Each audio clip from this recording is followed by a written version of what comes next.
welcome to the Core Connection. I'm Mira Rubin here with you on Enlightened World Network. And today's topic is love and loss and how the two are often inextricably linked. And we're going to talk about ways that we might find to disentangle them so that we can allow ourselves to open our hearts more fully. But before we get started, let's take a minute or two to get present. Let's take a deep breath in through your nose and hold it. And imagine clean, crisp oxygen flooding your lungs, flowing into your bloodstream, nourishing all your cells, all your organs, bringing vital life energy to your body and being. And as you exhale any negativity, stress, tension, fatigue.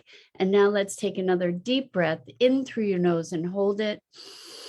This time, imagine brilliant, bright light lighting you up from the inside out, illuminating, electrifying, and energizing all your cells, all your molecules, all your electrons, lighting you up from the inside out. And as you exhale any remaining stress, tension, negativity, fatigue.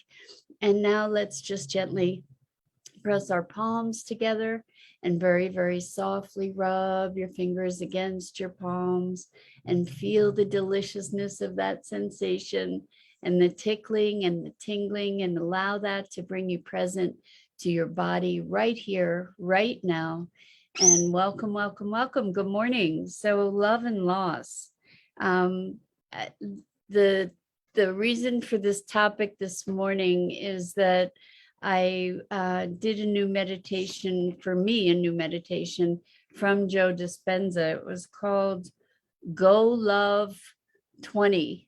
Go Love 21. And it was, I guess it was his response to the epidemic. You can find it on YouTube. Anyway, I was doing this meditation, and it was about feeling love. Good morning, Rosalind. Welcome. We're talking today about love and loss and how the two seem to be intertwined inextricably. You know, like that it's a very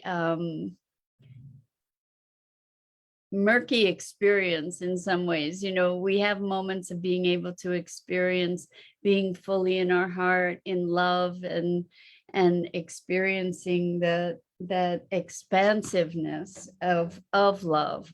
And then there are other times when we think of loved ones, it's tinged or deeply colored by pain and sorrow and grief and loss and regret and all kinds of other crazy emotions that come in to mitigate the expansiveness of love.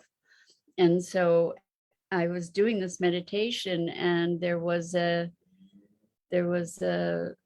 instruction in the meditation to think of someone you love. And you know, it's funny because when I was a kid, my parents had told me the story.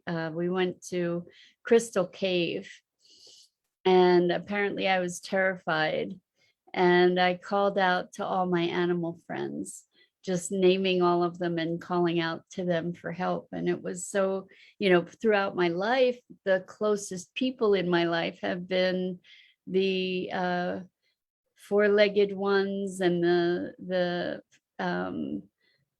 feathered ones, and you know, the other than human ones. And it was really interesting in this meditation to see that yes, there are humans that I love and adore in this life, and the people that came to mind were my critter friends. And what came with that was deep sorrow as well as the love, you know, for beloved pets that have opened my heart so fully, and who have kept a place there even after their passing. And of course, we have living ones too. Miss Maggie. Good morning, Alexandra. Thank you. Thank you. That's very kind of you to say. It's wonderful to have you here with us. So we're talking about love and loss, and what I noticed is, my pet people are the ones that have really blown my heart wide open. And there's, in memory of them, I was noticing that there was that love and sadness, love and grief, love and loss were tied together in a way that it felt inseparable. And so that's what I'm working on now, is finding ways or looking for ways to be able to be present to the love without the loss. And I find that it's possible, that I find it possible to be in the presence of love when it's not specific, when it's not specific to another being. And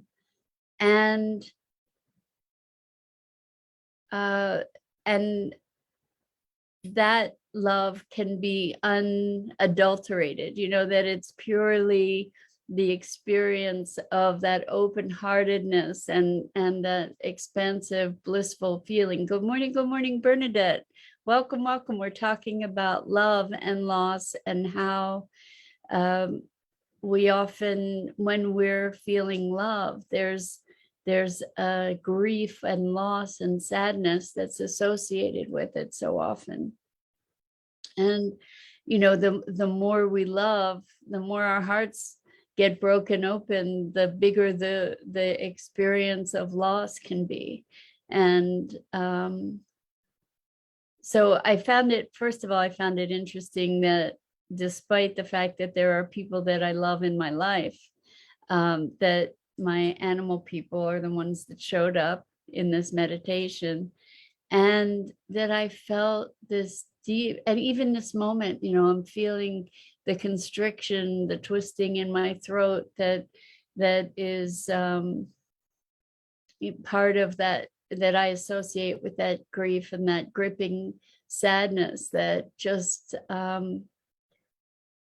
that is heartbreaking. Like the more the heart opens, the more vulnerable it is, right? And so this idea of unpairing love and loss, if there's a way to do that, I think what happens for so many of us in life is that we love, and we love deeply, and our heart gets broken, and then we close ourselves off to that opportunity and possibility again, because the wound was just so deep and profound. And I'm sure we all know the saying, it's better to have loved and lost than never to have loved at all. And yet, many of us love and lose or experience loss and never revisit that vulnerability again. Or we do, but we don't open our hearts fully because of the fear of the pain. And it's interesting to me because my dad's was a veterinarian, and so my life, I've been blessed for my life to be filled with animals, and they have been my best friends through life. And I think it's with animals that I have seen myself be able to open my heart again and again, despite the agony of the loss. And I'm wondering what the experience is for you. I know that when we lose loved ones, we have the option to experience the grief and the loss or to go numb. And I know that the temptation is to go numb, right? And we talk about moving through emotions, and part of the grieving process is allowing that emotion, that experience to process through, to be present to it, and to allow it to transform and transmute. That's what we've been talking about already this week. Bernadette says, it's been 5 years today, actually. Wow, how timely, right, Bernadette? Maybe I was picking up on this topic for you. So it's been 5 years today, actually, when I lost my best friend. Some days it seems like today, and other days it's gratefulness of what our friendship meant. Yeah. So it's a very, very tender topic, right? Because if we've lived, we've experienced some form of love and most likely some form of loss. And those losses, I think when those losses occur, we have the opportunity to allow it to create a richness and to deepen our experience in life and to deepen our capacity to love. We do have that opportunity. And so often I think what happens is that we use that as an opportunity to close ourselves off, to defend and protect ourselves from the potential pain of that loss that may, in certain circumstances, may be inevitable. So I wonder, beyond allowing ourselves to feel the feelings when they're there, what else is a way that you have found to move through the grief and the loss? And I think that when we lose someone that we love dearly, it is a death of ourselves, a portion of ourselves as well. It was interesting today. Maggie has been with me since January, except for a brief hiatus where she ran away. She flew away for several days, and I was deeply grief-stricken that she left, and or that she was gone. I don't know if those are exactly the same things, but anyway, I recognized that I have started to know myself as partner to her, among other things. Like I have a cat who I love with all my heart, who's been with me 16 years. Is that true? Maybe, no, not maybe 15 years.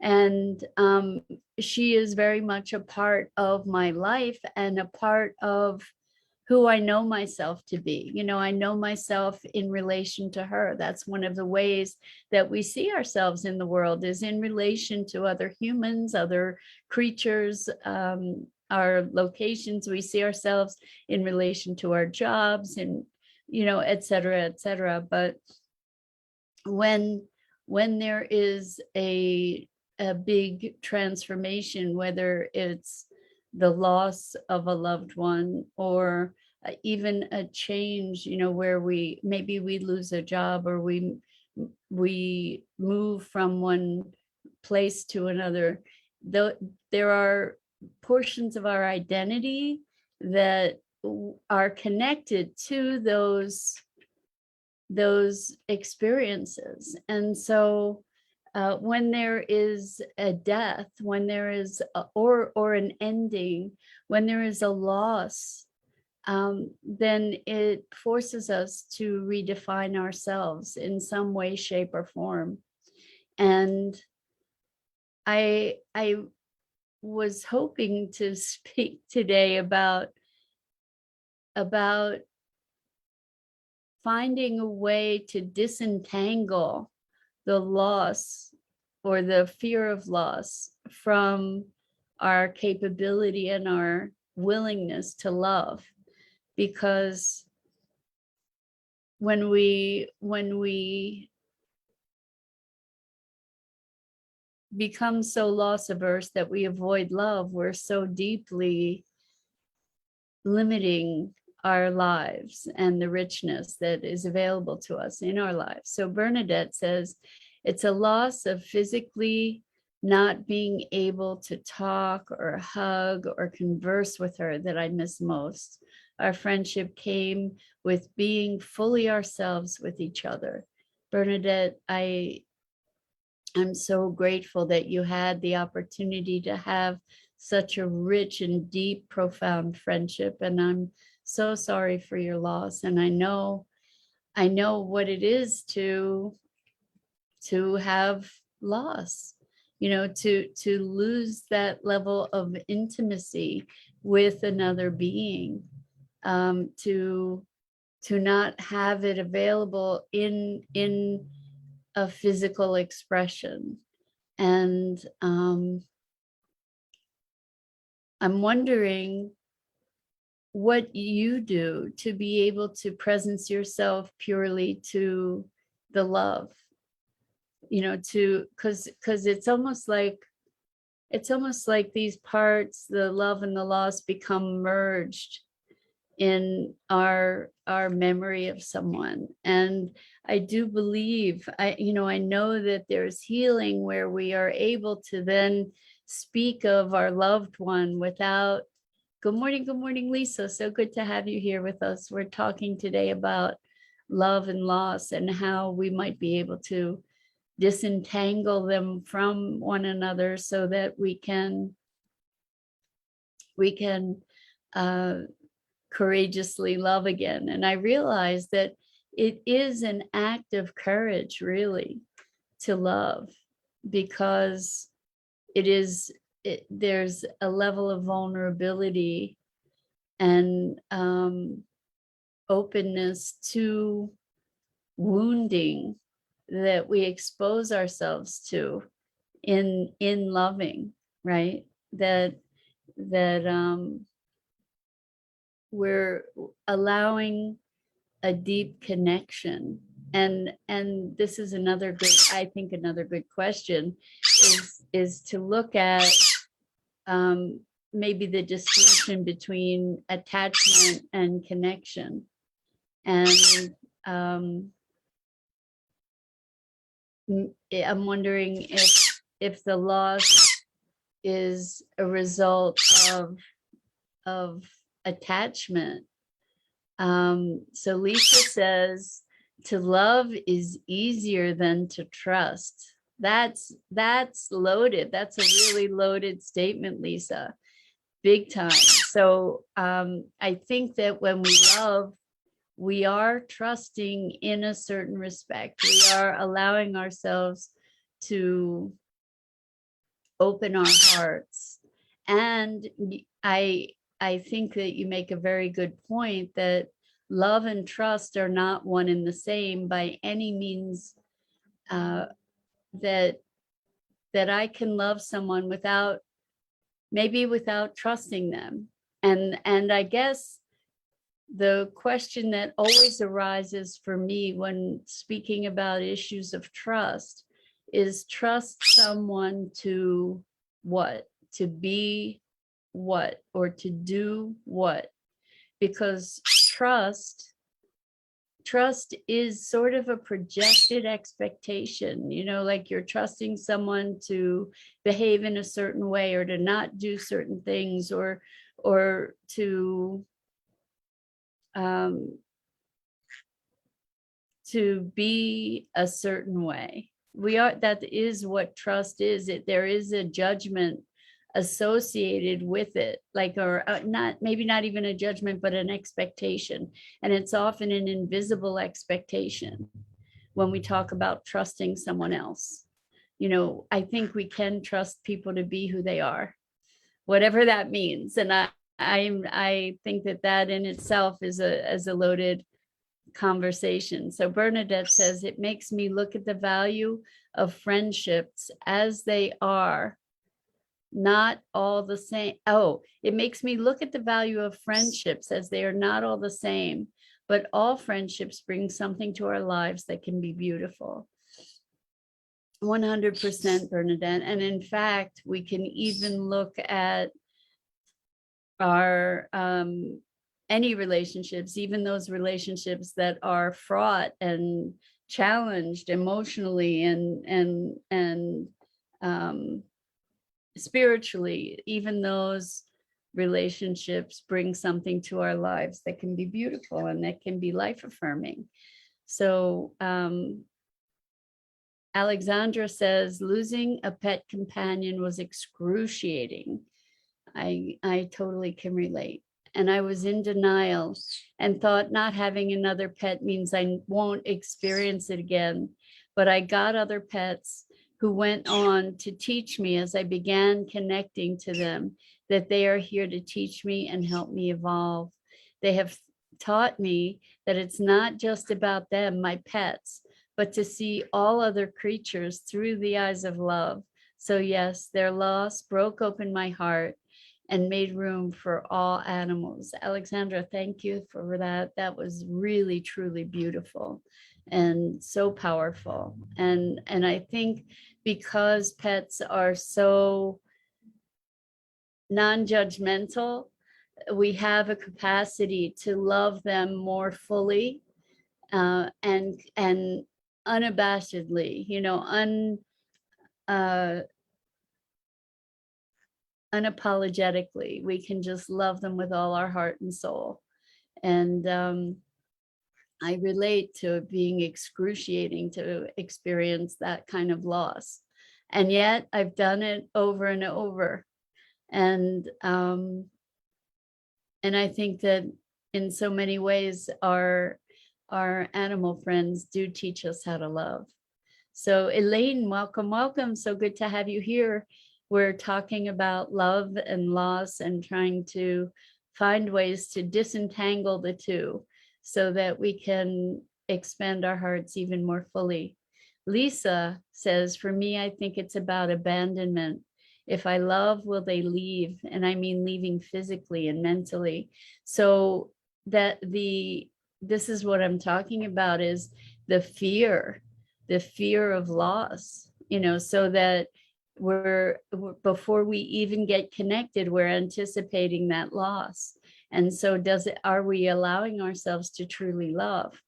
There's a gift in loving, and that's where the question of attachment versus connection comes in. It's like we become attached, and typically we become attached, and that when that attachment is broken, it's just completely heartbreaking. Literally, like I have been in times in my life through a loss, whether human or animal, where I just felt like my heart was just broken, deeply, deeply, just cleaved in two, and just broken. So Jenny, welcome, welcome. I'm so glad to have you here with us. Oh my gosh, Jenny. Jenny says, my daughter is 24. She lost her 6-month-old. She had other boys, 6 and 4. It's been 10 months since I've seen them. She decided she didn't want a relationship with me after ignoring me for 6 months. And I have no idea what I did or didn't do. I've been devastated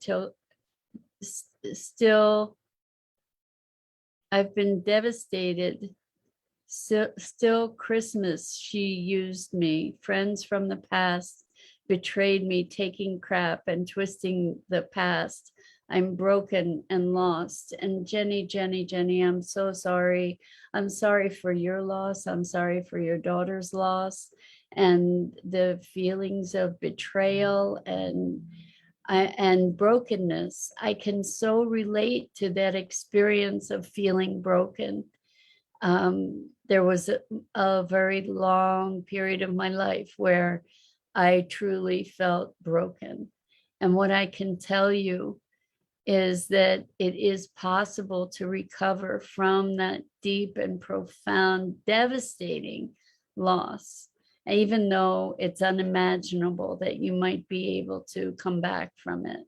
And part of it is, as far as your daughter, I don't know what the circumstances are, but she's got to be so broken herself and so devastated that perhaps you can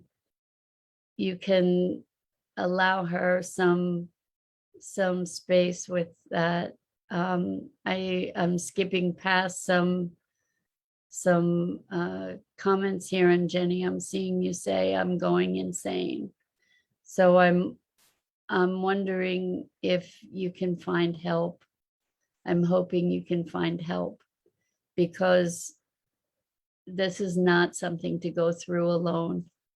It's something to be able to find someone who can offer support, who can offer guidance, who can offer strength, and be there for you as an anchor in this time of feeling so lost and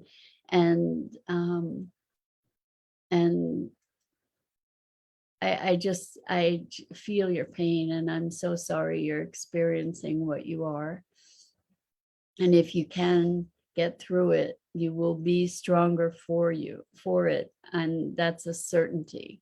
Bernadette says, I think for most of us, it's a matter of being vulnerable, and that can be hurtful at times. My experience of being vulnerable means I am open in my heart.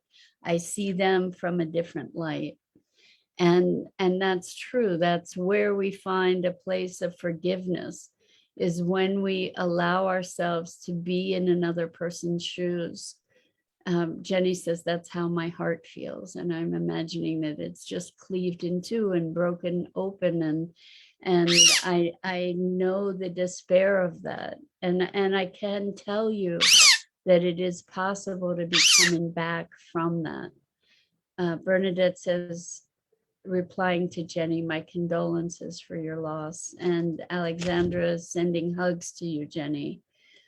And so Jenny says this is since Christmas that this has been going on. And I'm sure it can be crazy making. And what you get to do is to take care of yourself. When people experience loss, they do many things to preserve their well-being that can be injurious to other people. And she's probably going through such a hard time that she can't even think beyond herself. Elaine says, loss is a beautiful experience to remember that love is who we are, a state of being, and can never be given or taken, as love moves in and through all forms. So if we're able to remove ourselves from the attachment for a moment, then perhaps we have the ability to connect more deeply to the love that we are. And Jenny, I hear you saying you're alone, and I see your tears. And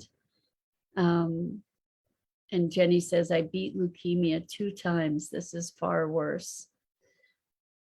I understand that. And a big part of what makes it so devastating, no doubt, is the stories that we tell ourselves. So when we're rejected or exiled by someone we love, we make a narrative to be able to understand things. And that narrative may be life affirming, but oftentimes it isn't. Oftentimes it's the opposite. And the things we tell ourselves, and even about how much we need this other person, or I can't even imagine, Jenny. But what I really, really suggest to you is to find somebody that can counsel you and be there. You might even go to a grief group. There may be some kind of grief group that you can find to offer you support. And Elaine says, replying to Jenny, through these experiences, you are truly loved and never alone, even though it may feel like it. That's my addition, Jenny. You may feel like you are completely alone, but there is a place that you can connect to love. And so Elaine is saying, you are never alone, and always love is with you. Through this experience, find comfort, you knowing you are embraced by grace, beautiful one. And so I know in these times of loss and isolation and aloneness, that it can feel like you are entirely alone in the world. And that's not the truth of it, Jenny. But unfortunately, these very, very, very dark passages are passages we transit alone. And that said, the deep darkness we go through alone, but that doesn't mean that we can't find someone to hold our hand, to be a North Star, to be a solid place for us to put our feet, even as we move through this very dark transformation. To get beyond it, we need to go through it. And it's very, very valuable to find a professional who can help you to navigate those very troubled and deep and dark waters. So I hope for you that you will find that support. And for all of us, we have this tendency to entangle love and loss, and the loss makes it difficult for us to presence ourselves to the expansiveness of love. And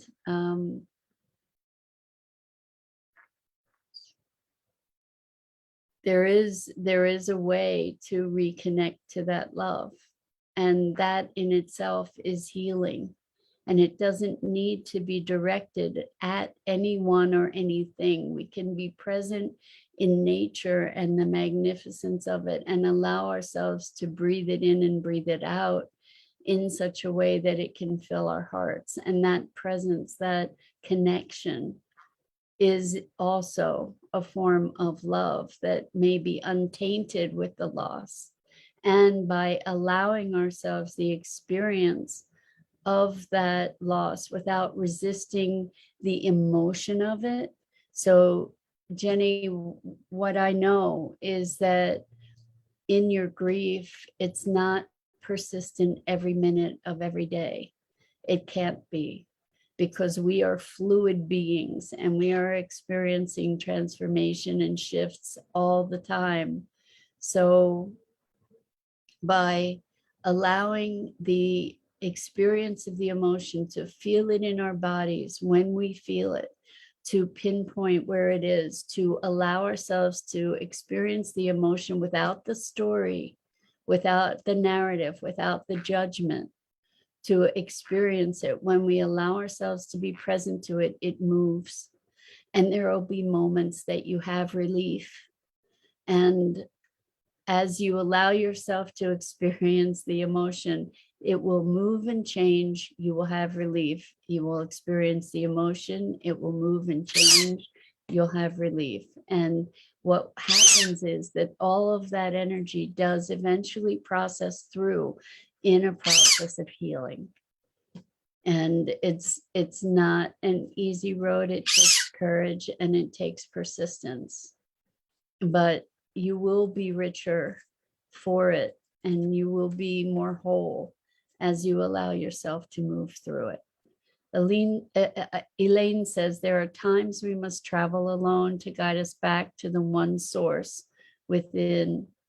You have everything in you to walk this path, even when it looks like you don't. There's a strength that you will remember you have, beloved. Yes, thank you for that, Elaine. And there is a remarkable strength that we have that's beyond what we're even aware of. And Lisa, I'm sorry, I skipped your comment here, replying to Jenny. Give your daughter time to heal. Give her time. Pray for her and be supportive of at every given chance. Loss changes us in ways we'd never imagine. I can tell you, you can't push that. You can't push. That will make it worse. Just let her know you'll always be there when she's ready. And I'm sure, Jenny, that that's a stretch because you feel so wounded and broken right now.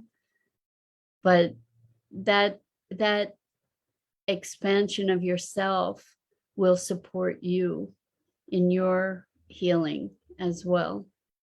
And to realize that how she's being is not about you. It really isn't about you. She's probably doing everything she knows how to do just to survive and put one foot in front of the other, as are you.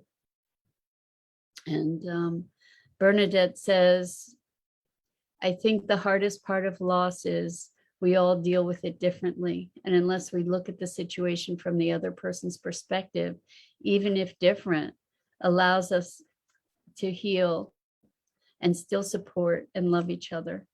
So trying on recognizing another person's agony, she's probably just crazed and also feeling quite broken and devastated. And I know it's a lot to ask of you to have the compassion for her when you're feeling such pain, but that might be a path to your healing. And Elaine says some deep experiences are beyond words, love. It's true. It's true. And Lisa says we're only as happy as our saddest child. And I'm thinking you mean our inner child. Hold on. Oh, you mean real child? Hold on, she'll come around. And it may take time, Jenny. It may take time. But the thing that you get to do is heal you so that you can then be there when she's ready. And I'm sure that you feel deeply wounded by her as well. So it may be a challenge to find compassion and forgiveness for her. But recognize that as devastated as you are, she's most likely equally devastated. So very intense topic, folks. I'm so grateful to you for your vulnerability, for your candor, for your willingness to share and to show up and to face the hard questions, to look at the hard and challenging events and situations of our lives together. It's really, really powerful. And I honor you and I'm grateful to you. And I recognize your courage and your love and your compassion. And I'm going to call it a morning. So I'm Mira Rubin. This is the Core Connection. And if you're new here, this is Maggie. And we go live each weekday morning here on the Enlightened World Network Facebook page. please check out the other awesome programming in the awesome community with Enlightened World Network on the Facebook page, also the Facebook page for Enlightened World Living, and EWN One with the Earth. And with that, be gentle with you, and let's find our way to experiencing the expansiveness that we all have available to us through love.